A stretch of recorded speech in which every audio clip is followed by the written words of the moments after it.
Selamat malam saudara, Anda menyaksikan Indonesia Bicara malam hari ini bersama saya Maya Karim.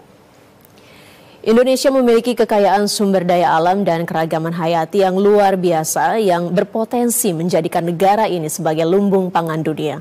Apalagi dengan populasi yang besar, Indonesia memiliki pasar domestik yang menjanjikan yang dapat mendukung industri pangan sebelum menargetkan ekspor. Lalu apa yang sesungguhnya merintangi negara ini menjadi lumbung pangan dunia? Kita bahas bersama dalam Indonesia Bicara malam hari ini.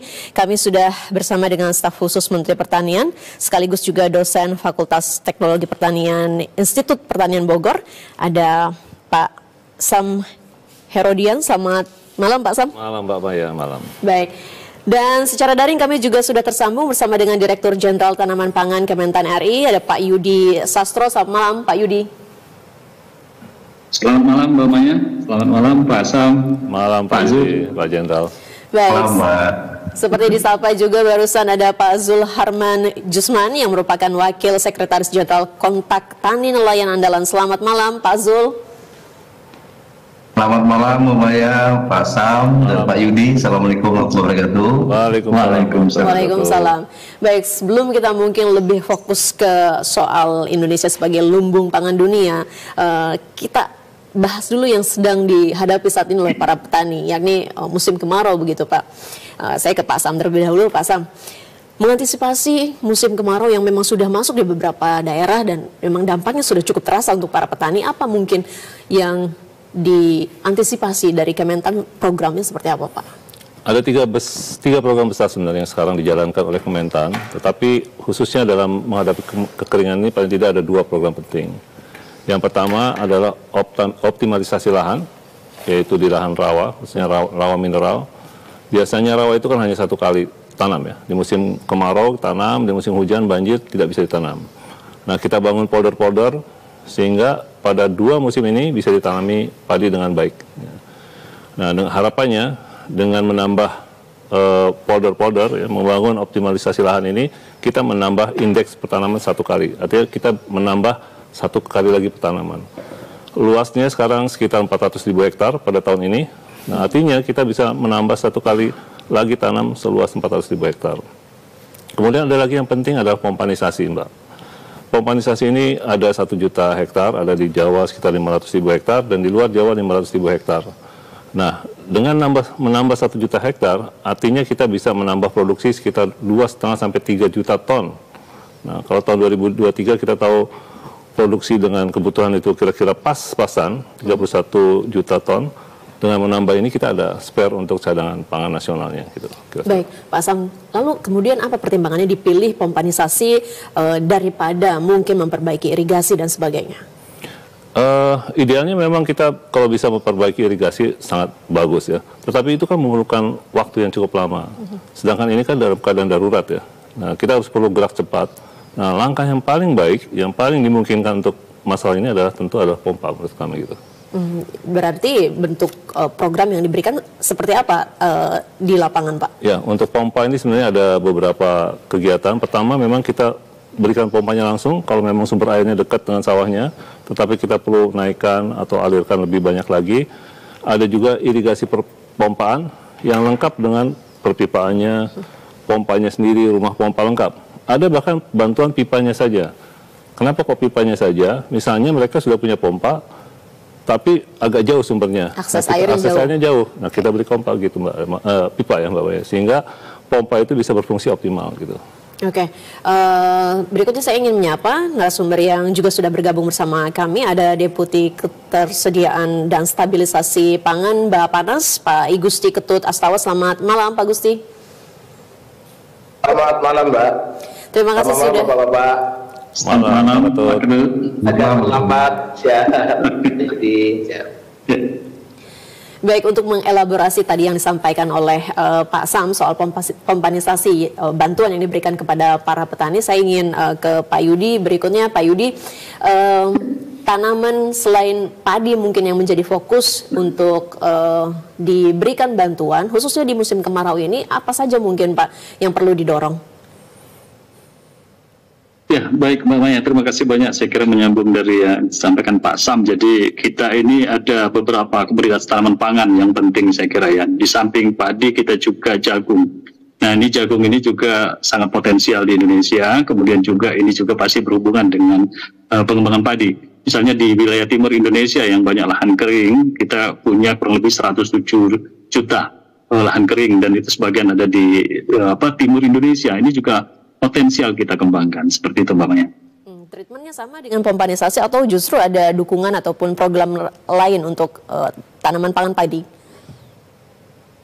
Ya, sama seperti padi, kita juga misalnya dari Direktorat Jenderal Tanaman Pangan itu ada misalnya bantuan benih, kemudian sarana prasarana terkait misalnya pupuk, pestisida, dan ini ditambah lagi dengan alsin panen dan pasca panen ini Pak Maya. Jadi ini inline saya kira disampaikan Pak Sam tadi, di samping kita memperluas areal tanam, kemudian meningkatkan indeks pertanaman, kemudian juga kita meningkatkan produktivitas gitu ya, baik itu untuk tanaman padi, jagung, serta juga tanaman pangan lain yang potensial seperti itu.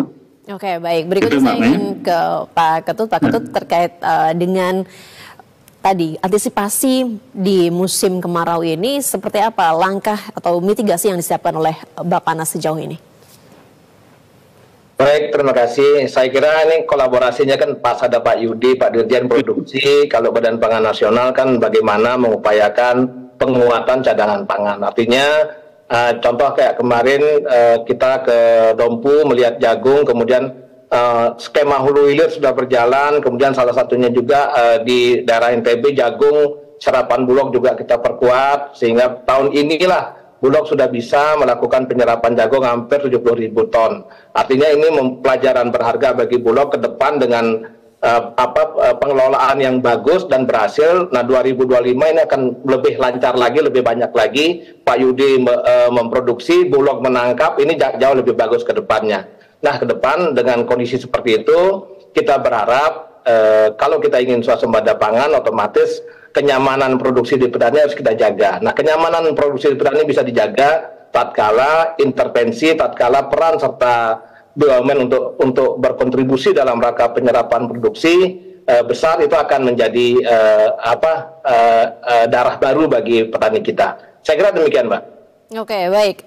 Saya ingin ke Pak Zul berikutnya. Pak Zul, dari pemaparan yang tadi disampaikan baik oleh Pak Sam, kemudian Pak Yudi dan juga Pak Ketut, sejauh ini dari sudut pandang para petani, apakah memang langkah-langkah yang dilakukan untuk mengantisipasi kemarau ini sudah bisa dirasakan oleh para petani langsung?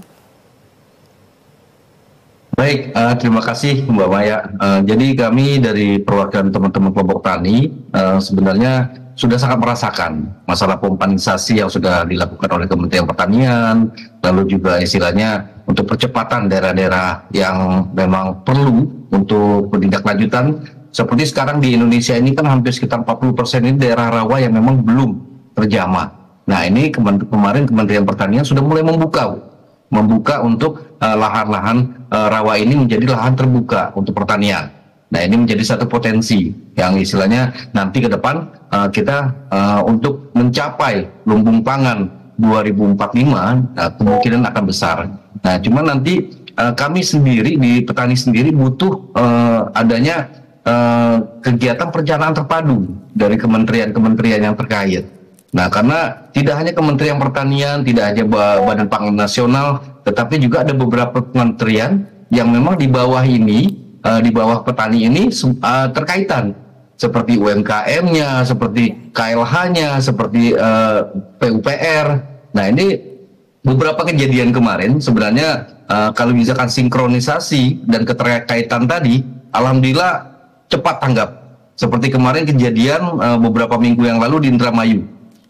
Di Indramayu itu 3 kecamatan Mbak kemarin. Kemarin itu 3 kecamatan tidak tersentuh air.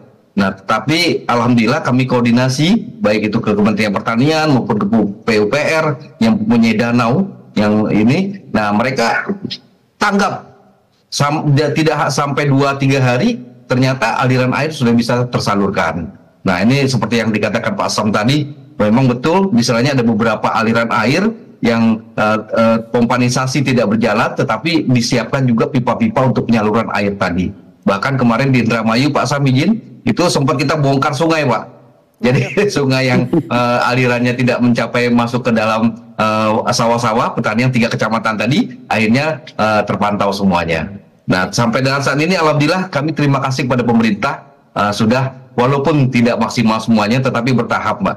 Perlunya adanya 5 tahun perencanaan ke depan. Nah, ini harus kita berbarengi bersama termasuk di sektor yang terkait harus saling keterkaitan. Sementara itu, Mbak.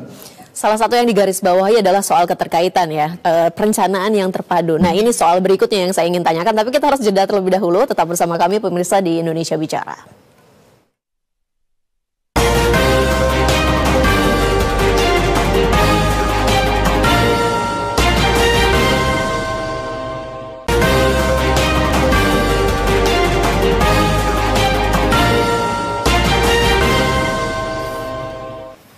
Anda kembali lagi bersama kami di Indonesia Bicara. Kita lanjutkan pembahasan mengenai Indonesia menjadi lumbung pangan dunia.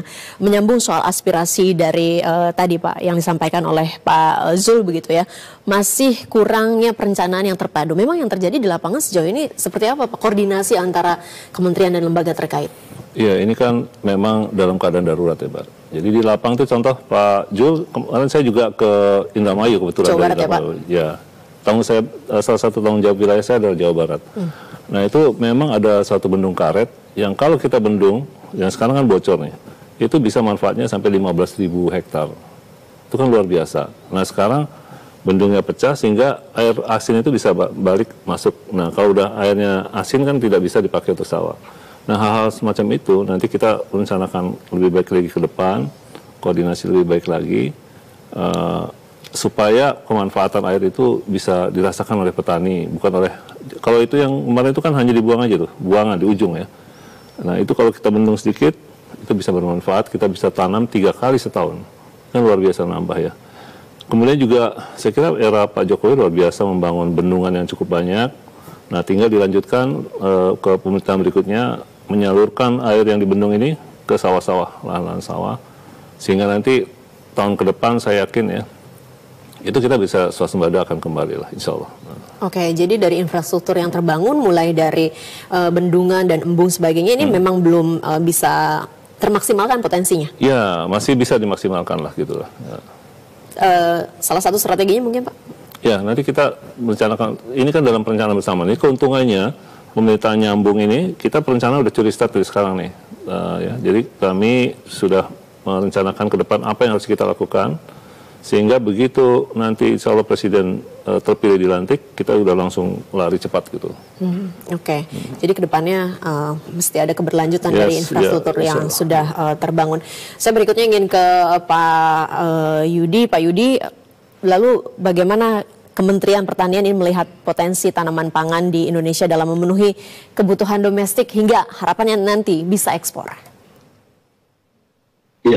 Ya Mbak Maya, saya kira kalau kita lihat potensi ya sangat besar ya. Tadi Pak Zul juga sudah menyampaikan, Pak Sam juga menyampaikan. Misalnya kita punya lahan rawa ini 11 juta hektar yang potensi untuk pertanian.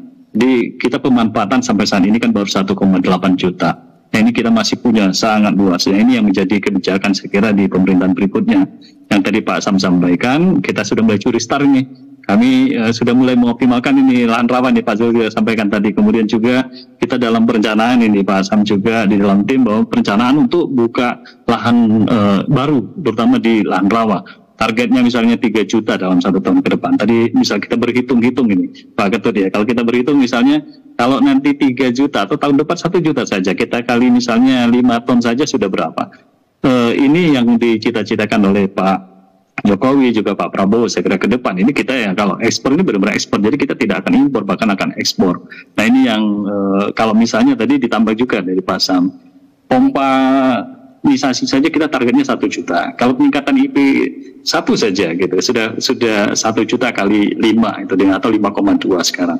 Jadi nanti tiga komponen itu dari pompanisasi kita bisa menambah produksi, kemudian dari peningkatan atau optimalisasi lahan rawa bertambah, kemudian juga tahun depan kita mulai cetak sawah baru juga bertambah. Nah ini dari aspek kebutuhan kita terhadap kebutuhan saya kira ini akan banyak lebih. Belum lagi nanti komoditas tanaman pangan yang lain. Nah saya kira Pak Ketut misalnya diversifikasi pangan ya. Kita juga selain padi, jagung, kemudian juga ubi-ubian, saya kira semua potensi. Gitu mungkin bawahnya. Oh, baik Pak Yudi, tadi bicara soal hitung-hitungan. Oke lah kita membuka lahan baru begitu yang bisa menambah potensi produksi. Tapi kemudian kita juga dihadapkan dengan pengurangan lahan di sisi lain. Ini bagaimana mengatasi hal itu? Ya, luas baku sawah kita memang ada kecenderungan menurun sekarang. Tetapi dengan kita nanti ya Pak Zul ya Pak Maya ya, dengan kita membuka lahan sawah baru kita akan menutup kekurangan itu. Jadi kekurangan penurunan yang terjadi di beberapa tahun terakhir ini akan kita tutup dengan mengejar potensi baru. Jadi kita tidak berpikir di Jawa saja ini, kita berpikir nanti di Kalimantan, sebagian Sumatera, kemudian juga di timur Indonesia, misalnya di Merauke. Merauke ini kita sudah kita mulai sekarang kita sosialisasi, kemudian kita identifikasi potensinya ada cukup besar, misalnya 1 juta. Saya kira dengan misalnya pengurangan luas baku sawah kita misalnya sekitar 100.000, kemudian kita cetak sawah baru ini 1 juta, ini kan sudah ada lebihnya nih Pak Zul ya. Dan ini harapan kita di sini. Sekali lagi ini memang masa depan lumbung pangan Indonesia itu adalah di lahan baru di luar dari Jawa. Yang selama ini kita memang masih terpaku di Jawa. Dan ini saya kebetulan ini Pak Sam ya, ditunjuk Pak Sam ini untuk menjadi penanggung jawab Merauke ini. Dan setelah 1 bulan terakhir Pak Zul ya, saya berada di Merauke, Pak Ketut di Merauke, dan saya melihat masa depan misalnya untuk sawah ya, sawah buka baru itu di timur Indonesia itu salah satunya adalah di Merauke. Dan ini adalah lahan yang bagus, tidak ada kendala terkait dengan fisik, kimia dan biologi tanah, dan saya kira dalam 1 tahun saja ini bisa menghasilkan cukup optimal untuk menyumbang kepada produksi beras kita yang nanti akan dikelola oleh Pak Ketut di Bawanas kita dan Bulog saya kira. Demikian Mbak Maya. Tadi Kementan optimis begitu ya untuk membuka lahan baru di wilayah Indonesia Timur begitu. Bagaimana kemudian dengan ketersediaan baik itu petaninya dan juga keahlian serta dalam menggarap lahan begitu. Saya ingin mendapatkan pandangan dari Pak Zul. Pak Zul, bagaimana Pak? Iya, itu sebenarnya tadi juga saya mau sampaikan, Bu. Jadi dalam kan ada tahapan sebenarnya. Nah, cuman tahapan ini paling tidak untuk jangka pendek harus dipersiapkan juga untuk SDM dan regenerasi dari para petani ini. Karena kita tahu sendiri bahwa untuk petani di Indonesia hampir 40% ini pendidikannya SD ke bawah. Nah, bahkan banyak juga yang tidak berpendidikan. Nah, ini harus cepat-cepat regenerasi. Tetapi untuk menunjang regenerasi ini dan pemuda-pemuda milenial untuk turun ke sawah, harus ada sedikit penyeimbang. Paling tidak pemacu mereka, bukan istilahnya sistem pertanian yang masih yang lama, yang dulu. Tetapi harus pertanian yang modern, yang bisa membuat para petani muda ini mau turun ke lapangan, yaitu masalah apa? Masalah alsintan. Nah, alsintan ini pada saat ini di pemerintah juga sudah banyak bantu. Nah, cuman memang tidak semuanya mendapatkan sistem pemerataan. Cuman kami juga kemarin mendukung sistemnya Pak Menteri yang sekarang, Pak Amran, bahwa untuk alsintan ini dipatokan pada satu kelompok ataupun pada beberapa gapoktan. Nah, ini jadi bisa berputar ya semuanya. Nah, ini sistem pemerintah seperti ini kami sangat dukung. Nah, cuman kalau memang ada potensi-potensi yang lain yang tadi dikatakan Pak Yudi untuk nanti penambahan, kan otomatis kita akan penambahan kelompok-kelompok tani. Nah, kelompok-kelompok tani inilah nanti akan dibantu masalah alsintan dan regenerasinya ke depan. Nah, dan satu lagi yang mungkin bisa saya sampaikan di sini, kita harus pada pembenahan masalah subsidi. Subsidi ini kan sedikit banyaknya kan kita bingung terhadap subsidi pupuk yang ada. Nah, apakah subsidi pupuk ini masih toleran terhadap istilahnya pertanian Indonesia, atau mungkin bisa subsidi ini ditata ulang kembali? Apa yang mesti pemerintah subsidikan kepada para petani seperti kami yang ada di lapangan? Okay. Yang jelas kami dari KTNA dan kelompok-kelompok tani siap untuk menuju Indonesia menjadi lumbung pangan 2045.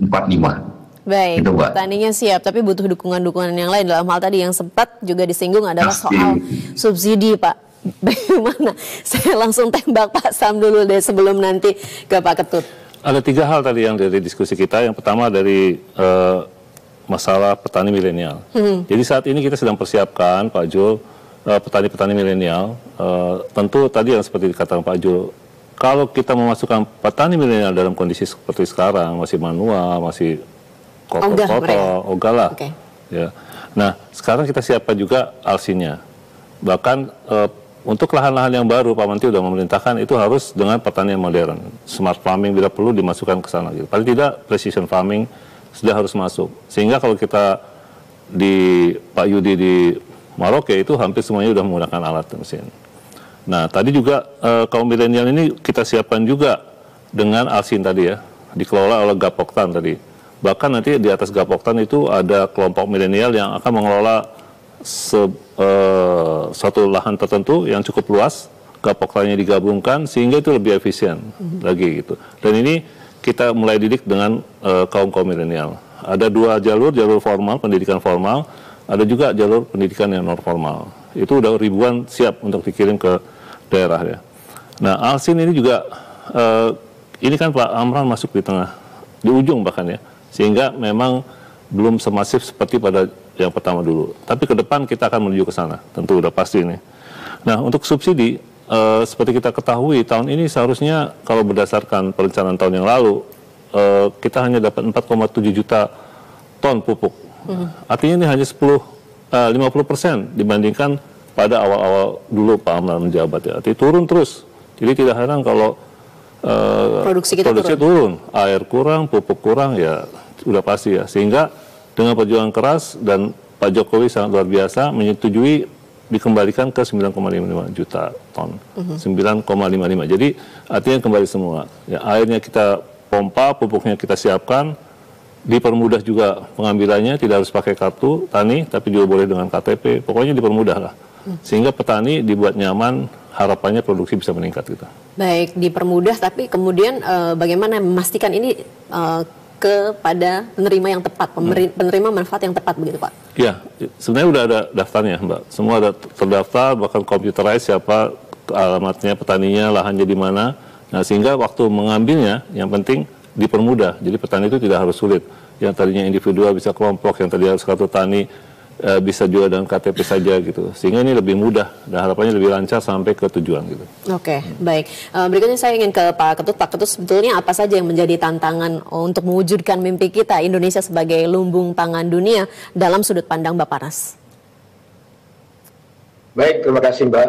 Apa yang disampaikan Pak Sam, Pak Yudi, Pak Jul tadi sebenarnya kan kolaborasi. Artinya tantangan mendasar kalau kita ingin mencapai lumbung pangan, pertama adalah bagaimana kita bisa menyamankan sedulur-sedulur petani kita mau beternak. Itu dulu. Nah, caranya apa? Caranya adalah kolaborasi lagi antara Badan Pangan Nasional dengan Kementerian Pertanian dan semua stakeholder. Yang pertama langkah yang dilakukan Badan Pangan Nasional adalah bersama stakeholder terkait, kita menaikkan harga jual di tingkat petani. Sekaligus kita menaikkan harga pembelian pemerintah. Gabah dari 5.000, dari 4.200 menjadi 6.000. Ini menjadi insentif bagi petani kita. Walaupun petani kita menginginkan sampai 6.500 sampai 7.000, namun setelah kita menghitung bersama stakeholder 6.000 masih relatif tepat, wajar mendapatkan harga sehingga di hilir pun bisa kita jaga. Itu yang pertama kita lakukan. Kemudian kita juga menaikkan harga jagung. Tantangan yang berikutnya intinya bagaimana kita menyegarkan, menyamankan petani kita sehingga jagung pun harganya di tingkat petani kita naikkan menjadi 5.000. Ini kalau harga gampangnya begini, begitu harganya enak di tingkat petani, tanpa disuruh pun petani akan menanam dia. Apalagi tanpa dukungan yang begitu besar dari teman-teman Kementan. Sehingga langkah kita mencapai lumbung pangan, kami malah sangat optimis, sangat-sangat optimis. Mungkin teman-teman yang lain masih ragu, kami sangat optimis tatkala petani sudah diamankan. Nah, kami di tingkat hilir lagi, sekali lagi kami sampaikan langkah itu sudah kita lakukan menaikkan harga. Kemudian juga tantangannya di tingkat hilirnya nanti. Kita harus bareng-bareng mensosialisasikan, dibantu Mbak nanti, teman-teman pers juga bisa membantu. Tatkala terjadi kenaikan harga itu, mesti kita sosialisasikan bareng-bareng. Karena panen kita itu tidak melandai, ada puncak kemudian melandai. Artinya di sini pasti akan terjadi gangguan-gangguan harga pada saat puncak panen. Nah, disitulah nanti peran pemerintah masuk. Bulog, ID Food dan lain sebagainya itu masuk mestinya sebagai offtake. Nah, itulah fungsi dari Badan Pangan Nasional menugaskan kembali BUMN ini untuk bergerak. Tantangannya memang harus kita akui, dari sisi anggaran memang penting menjadi fokus kita bareng-bareng. Tatkala BUMN meng-off-take daripada produksi petani, maka perlu juga dukungan anggaran. Nah, ini menjadi tantangan mendasar. Tatkala dukungan kekuatan di Kementan dalam rangka produksi sudah sangat bagus sekarang ini, nah perlu juga didukung di hilirnya. Pasca panen harus didukung sehingga hasil panen petani, baik petani maupun peternak itu bisa tatkala puncak panen, nah disitulah bisa gangguan-gangguan harga, bisa fungsi pemerintah ada di sana. Demikian, Mbak. Oke, kadang kita sangat miris ya begitu melihat banyak hasil pertanian di sejumlah daerah yang justru dibuang karena kesal dengan harga yang jatuh di masa puncak panen. Nah, kita akan kembali lanjutkan perbincangan kita, namun kita harus kembali jeda. Tetap bersama kami pemirsa di Indonesia Bicara.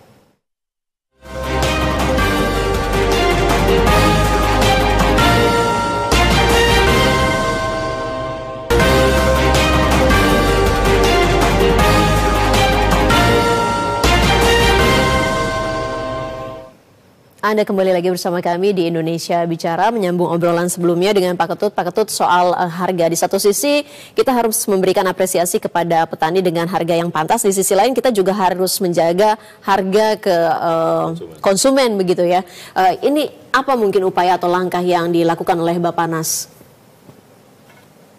Ada beberapa langkah yang dilakukan. Yang pertama kan kalau kita sudah menetapkan harga acuan di tingkat petani, kemudian ada harga acuan di tingkat konsumen, tatkala terjadi gejolak di tingkat petani, katakanlah harga seperti sekarang nih, bawang merah jatuh harganya pada saat panen raya di Brebes, kemudian di beberapa tempat. Nah ini Badan Pangan bersama teman-teman Kementan turun ke lapangan, memerintahkan Bulog untuk melakukan off-take, sehingga harga di sisi petani mulai akan menanjak.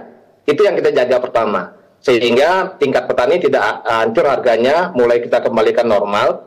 Tapi pada saat nanti terjadi kenaikan harga di hilir, maka kita lakukan langkah-langkah seperti FDP. Kita tetap kolaborasi dengan champion-champion yang dibina oleh teman-teman Kementan. Kita kolaborasi, kemudian kita tanya mana yang produksi tinggi, kemudian daerah mana yang harganya rendah, daerah mana yang harganya tinggi. Kemudian kita ambil dari produksi yang tinggi di satu tempat, kemudian kita alihkan ke daerah yang harganya lebih tinggi, sehingga kita bisa kendalikan harga di sisi yang daerah-daerah yang harganya tinggi. Ini kita dorong juga pemerintah daerah, sehingga perlu kami sampaikan juga setiap hari Senin Bapak Menteri Dalam Negeri juga memimpin dalam rangka pengendalian inflasi. Beliau sudah memerintahkan seluruh provinsi maupun kabupaten kota untuk melakukan kerjasama antar daerah. Nah, kerjasama antar daerah ini adalah langkah-langkah yang dilakukan dalam rangka mengendalikan harga. Tatkala harga di petani terlalu rendah, maka pemerintah juga harus turun tangan. Pemerintah daerah, pemerintah pusat turun tangan, bareng-bareng berkolaborasi untuk mengendalikan harga tersebut. Begitu juga tatkala harga di tingkat konsumen naik atau tinggi, maka pemerintah daerah pun memitigasi apa problemnya, sehingga dilakukan tadi. Salah satu yang sering kita lakukan juga adalah gerakan pangan murah, mengambil dari champion-champion, melakukan penjualan sehingga harga bisa kita normalkan kembali. Itu yang dilakukan oleh Badan Pangan Nasional, dan pasti berkolaborasi dengan teman-teman Kementan, Kemendak, dan lain sebagainya. Demikian. Baik. Pak Ketut, salah satu faktor yang juga mempengaruhi harga adalah distribusi begitu. Soal efisiensi distribusi kita Pak di lapangan seperti apa Pak strateginya dari Bappenas? Nah, memang itu menantang, artinya tantangan tersendiri. Saya pernah langsung ke lapangan seperti beras misalkan, atau gampangnya adalah cabai saja. Tatkala dari pasar tertentu, kemudian pedagangnya ngambil gampangnya, dia ngambil dari pedagang lagi, bukan dari distributor. Ini juga akan memperpanjang dengan sendirinya. Itu tidak bisa kita intervensi, karena apa? Itu perilaku pedagang dan kebebasan pedagang mengambil di mana yang paling nyaman. Namun demikian, pemerintah memastikan bahwa di balik semua itu ada pangan-pangan dengan harga yang wajar. Itu yang dilakukan oleh pemerintah. Seperti beras misalkan, tatkala beras harga tinggi, maka pemerintah menggelontorkan yang namanya stabilisasi pasokan harga beras, khususnya beras medium yang dilakukan oleh Bulog.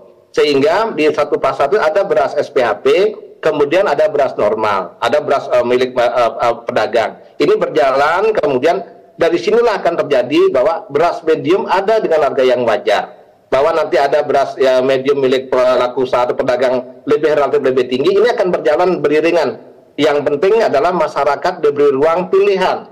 Di sini ada beras dengan harga eceran tertinggi. Kalau ingin masyarakat lagi memilih yang pas harganya sesuai dengan eceran tertinggi, maka ada di retail modern. Tapi semua kita harus jaga semua. Di retail modern ada beras dengan harga yang wajar, di pasar tradisional pun ada dengan beras harga yang wajar. Demikian, Mbak. Oke, baik. Saya ingin ke Pak Zul berikutnya. Pak Zul, seperti dibincangkan sebelumnya bahwa memang program ataupun dukungan dari pemerintah ini ada dan tersedia. Tapi sejauh ini dari pengalaman teman-teman di kelompok tani dan nelayan, bagaimana kemudahan dalam mengakses dukungan pemerintah tersebut?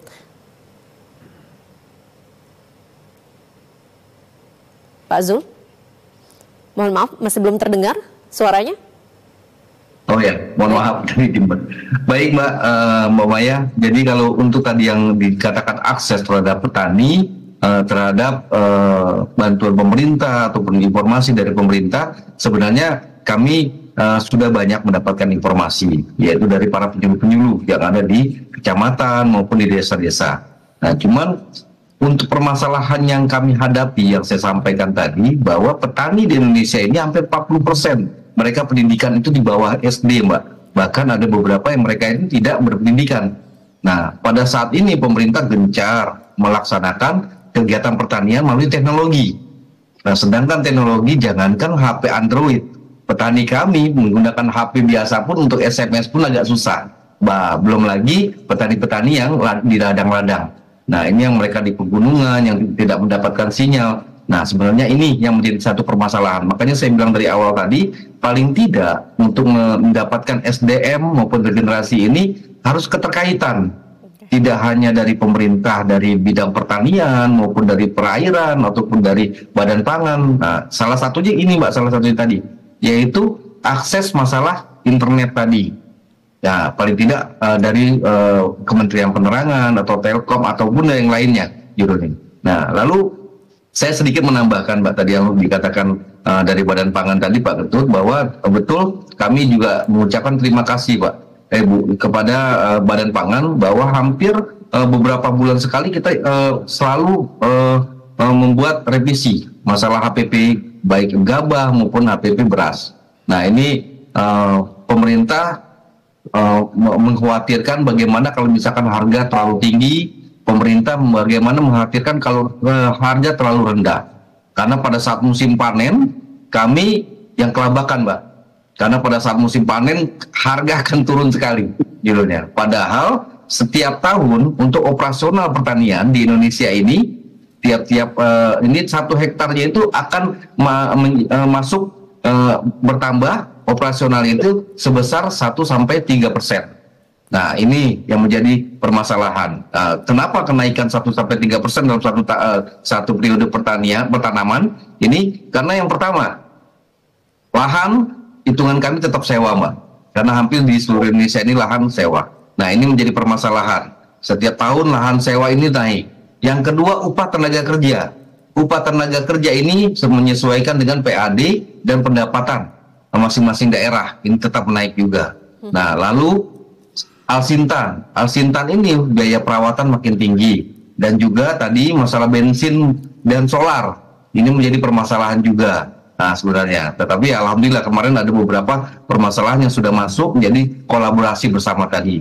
Nah, lalu pupuk dan lain-lainnya. Nah, ini tiap tahun pasti akan naik harganya. Tetapi paling tidak kami minta pemerintah melihat sebagai lebih bijaksana lagi bagaimana permasalahan ini. Karena kami petani nggak terlalu besar mintanya. Kalau bahasa memang ada kenaikan. Seperti kemarin Pak Ketut ya, kita beberapa kali kita melaksanakan revisi HPP, kita cuma minta kenaikannya paling sekitar 500-600 perak. Jurinya. Tidak terlalu besar. Ya, asal kami bisa menghitung ada keuntungan sedikit dari situ. Nah, cuma permasalahan yang disampaikan Pak Ketut tadi, yang terbesar ini bukan petani, Mbak, yang mendapatkan keuntungan, tetapi broker-broker yang sudah pindah-pindah tangan tadi. Nah, ini permasalahan. Nah, mungkin itu sementara, Mbak. Baik, tadi sudah dibedah, ternyata masalahnya banyak, tapi masih bisa mengucap alhamdulillah tadi ya Pak Zul. Saya ingin ke Pak Sam.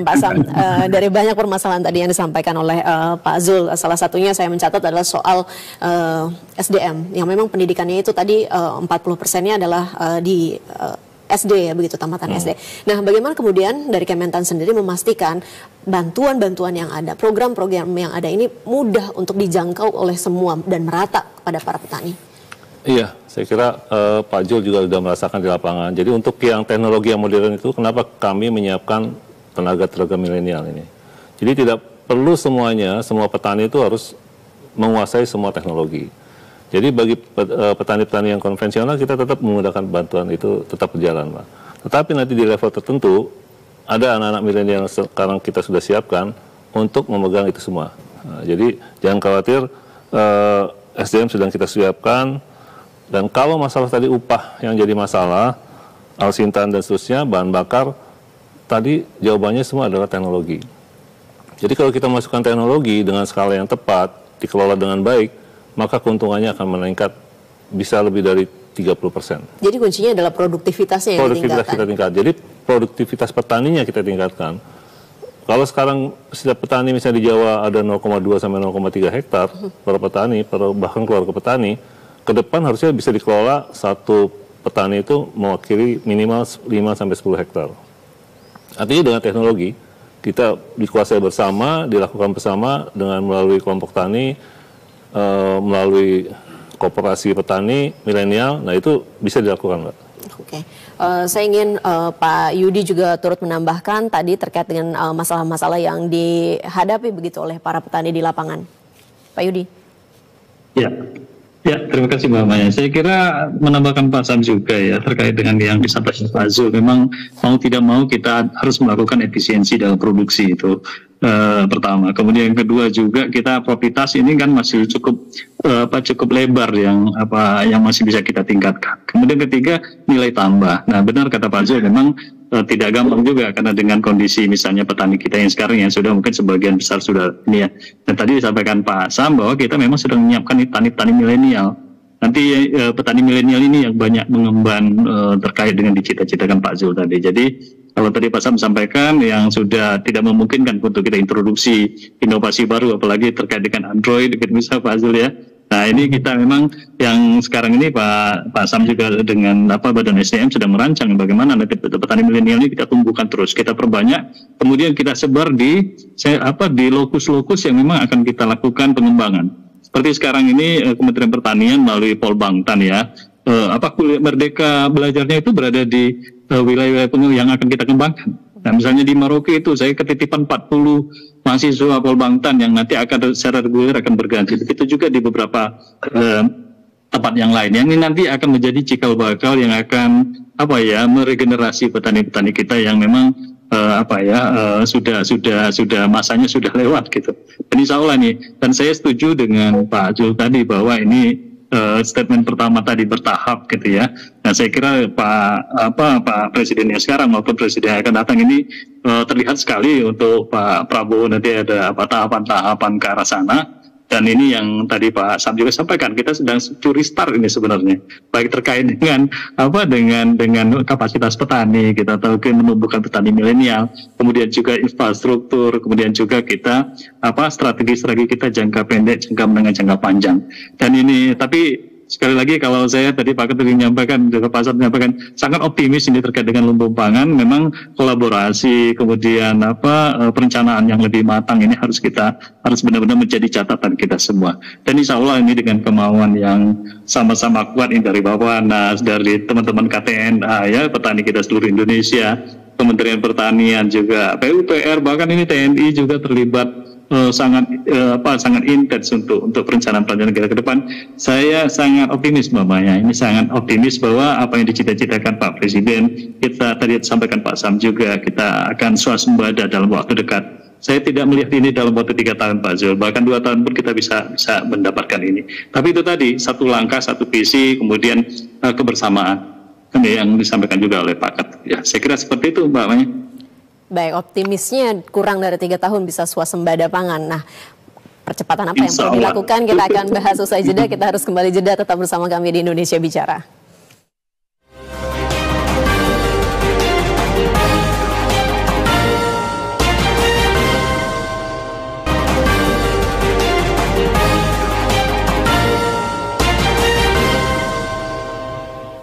Anda kembali lagi bersama kami di Indonesia Bicara, menyambung tadi optimisme soal swasembada pangan. Apa yang perlu dilakukan, percepatan apa yang perlu dikerjakan untuk kemudian tadi mewujudkan swasembada pangan, khususnya yang paling utama dulu beras gitu Pak? Iya, kalau untuk beras sebenarnya kalau bagi Pak Amran itu swasembada bukan hal yang baru lah, karena 17, 18, 2020 itu kita kan pernah swasembada. Artinya kita bahkan swasembada sepenuhnya ya, itu kita tidak mengimpor beras medium. Kalau impor beras, ya, pengertian swasembada dulu, suatu negara bisa dikatakan swasembada kalau dia bisa memenuhi paling tidak 90% dari kebutuhannya. Ya. Nah, padahal 2018 itu kita tidak impor sama sekali yang medium ya. Kalau yang beras-beras khusus kan boleh dong, yang misalnya basmati atau beras dari Jepang khusus yang Japonica ya. Nah, ke depan, pertama untuk mengurangi lahan yang makin berkurang di Jawa, kita udah siapkan ekstensifikasi. Yang kedua jawabannya adalah teknologi. Baik teknologi budidaya, tadi Pak Yudi sudah mengatakan bahwa kita masih punya potensi untuk meningkatkan produktivitas, profitabilitas dari padinya. Yang kedua penggunaan teknologi.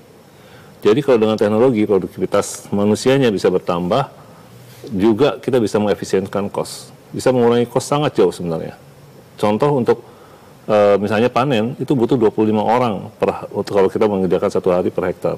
Tapi dengan alat panen yang baru tidak sampai setengah hari sudah selesai. Jadi sangat efisien dan hasilnya jauh lebih bagus, lebih bersih, dan harga jualnya juga lebih bagus karena gabahnya kualitasnya lebih baik gitu. Teknologi menjadi salah satu jawaban. Lalu bagaimana dengan penelitian Pak yang dikembangkan sejauh ini, sudah cukup oke atau bagaimana? Iya. Penelitian tentu untuk khususnya varietasnya sangat menentukan. Ya. Tentu juga mekanisasi juga perlu ya, kombinasi apa yang paling tepat di lapangan, dan khususnya penggunaan drone untuk tanam, untuk penyemprotan, itu juga perlu kita kembangkan. Nah harapannya ke depan, teman-teman dari BRIN bisa kembali meneliti di Kementerian Pertanian. Kenapa harapan saya pribadi? Karena kalau kita berada di Kementerian Pertanian, itu dia bisa fokus sesuai dengan kebutuhan kita, bukan kebutuhan mereka gitu. Kalau sekarang kan, mohon maaf bukan apa-apa, karena kan ada persyaratan untuk mendapatkan nilai kredit tertentu untuk pribadi. Tetapi target Kementerian Pertanian kan beda dengan target pribadi. Nah, oleh karena itu, dukungan penelitian juga sangat menentukan ke depan. Oke, saya ingin ke Pak Zul. Pak Zul membahas tadi soal peran teknologi dan inovasi untuk bisa meningkatkan produktivitas. Ini di satu sisi membantu petani, di sisi lain ada buruh tani yang juga akan terancam kehilangan pekerjaan. Pandangan Pak Zul seperti apa Pak? Masih belum ada suaranya, Pak? Ya, sebenarnya kalau untuk peningkatan masalah produktivitas memang harus ada korban sebenarnya. Tapi saya yakin pemerintah punya solusi yang terbaik, Mbak.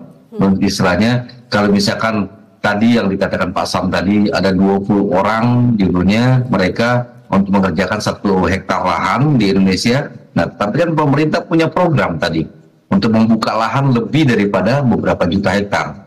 Nah, ini menjadi kesempatan kembali pada teman-teman petani di Indonesia. Nah, saya yakin semua solusi pasti ada. Nah, terus satu lagi tadi yang saya sedikit dengarkan tadi Pak Sam yang menyatakan bahwa paritas. Nah, paritas ini kebetulan saya dengan Pak Yudi ini kita satu tim nih untuk pelepasan paritas. Alhamdulillah. Nah, ini kami sudah banyak mengeluarkan paritas untuk masalah tanaman pangan ini. Nah, terutama kita juga lagi mengembangkan paritas, kalau bisa paritas yang memang lokal tersebut. Karena paritas lokal inilah sebenarnya yang memang bisa meningkatkan potensi yang ada di wilayah tersebut. Nah, tidak lupa juga judulnya kita juga harus mendorong juga paritas-paritas yang istilahnya produk rekayasa genetik. Karena Indonesia sendiri setahu saya sudah mulai tertinggal, Pak. Baik itu terhadap Thailand maupun Filipina. Mereka 7-10 tahun yang lalu mereka menggunakan produk rekayasa genetik terhadap beras. Nah, kita tanpa sadar apa yang kita makan kalau beras sudah impor judulnya itu adalah produk rekayasa genetik. Nah, termasuk kedelai, termasuk jagung. Nah, ini semuanya kita tanpa sadar. Padahal ini di negara-negara mereka produktivitas mereka tinggi sekali. Nah, tetapi tidak menghilangkan istilahnya paritas lokal yang ada di Indonesia ini untuk tetap kita cintai bersama. Nah, tetapi produk rekayasa genetik ini untuk pertumbuhan dan siap membantu Pak Iketut judulnya untuk percepatan masalah kita siap swasembada di Indonesia ini. Itu Mbak.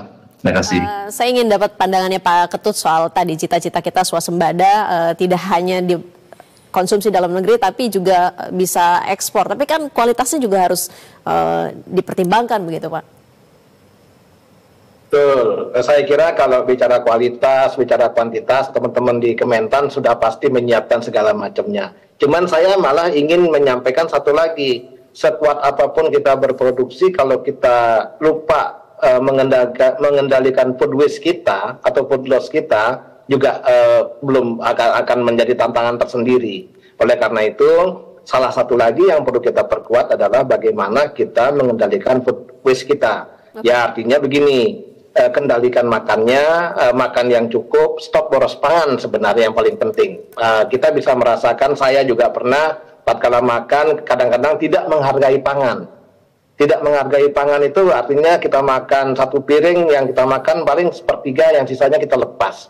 Nah ini banyak sekali, kalau dihitung-hitung bisa jadi sudah 15% nasi terbuang. Nah ini penting menjadi bareng-bareng kita, mulai dari saya, artinya kita harus bergerak bareng-bareng mensosialisasikan secara masif. Stop boros pangan ini penting sekali, bukan mengurangi makan ya, tapi stop boros pangan. Sepanjang masyarakat makan itu tetap nggak ada masalah, tapi stop boros pangan itu yang paling penting, yang perlu kita perkuat dalam rangka tujuan kita mencapai menjadi lumbung pangan. Demikian Mbak. Oke, terakhir dari Pak Yudi apa mungkin yang bisa digarisbawahi kembali soal tema kita malam hari ini?